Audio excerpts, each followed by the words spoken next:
বাঙালির একটা কমন নেচারের মধ্যে আমি মনে করি এটা হিংসাত্মক বিষয় আছে, যে ও পারতেছে আমারটা পারতেছে না, ও হচ্ছে না কেন, ওই ফ্রাস্ট্রেশনের কারণে এটা হইতে পারে। যাই হোক, এটা বিষয় না, এটা তুলে ধরার বিষয় না, কারণ যে ভালোবাসা ও পাচ্ছে, আমি তো সরাসরি কাউকে কখন দেখিনি। যারা কমেন্টস করে তাদের উদ্দেশ্যে একটু, যারা কমেন্টস করে আমি তাদের হেদায়েতের জন্য দোয়া করি, আমার জন্য দোয়া করি, আমি চাই তাদের সবার মঙ্গল কামনা করুক। কারণ কি, আমিও দেখি কি এই কমেন্টসটা 1 বছর পর ওদের খারাপ লাগা থেকে বলবে হ্যাঁ আমি কি ভুলটা করেছি। হ্যাঁ, অনেক মানুষের বয়স অনুযায়ী রিয়ালাইজেশনটা অনেক পরে হয়, ঠিক আছে, এগুলো কোনো ব্যাপার না। হ্যাঁ, আপনার হাতের 5টা আঙ্গুল সমান হয় না, এটাই স্বাভাবিক। কারো কারো পৃথিবীটাকে দেখার নজরটা ভিন্ন হয়।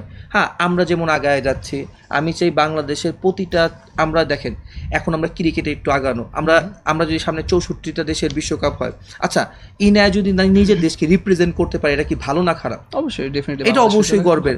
আজকে যদি ইনায়ার কারণে আরো 50টা মানুষও যদি বাইরের দেশের বেশি চিনি, এটা কাদের জন্য ভালো? আমাদের দেশের জন্য ভালো না? হ্যাঁ, আপনারা কি চান যে আমাদের সন্তানেরা শুধু ইনায়া না, আজকে আমি সবাইকেই বলতেছি যে 4 থেকে বছর না, ছেলে হোক মেয়ে হোক, সবাই আমার সন্তান, আমার সন্তানেরা পিছিয়ে যাক কখনোই চাই না। তো আমি চাই প্রতিটা সন্তান আগায় যাক, বাংলাদেশের মানুষ স্কিল আরো ডেভেলপ হোক, তারা আরো শুধু খেলাধুলা না, তারা সব কিছু নিয়ে কাজ করুক।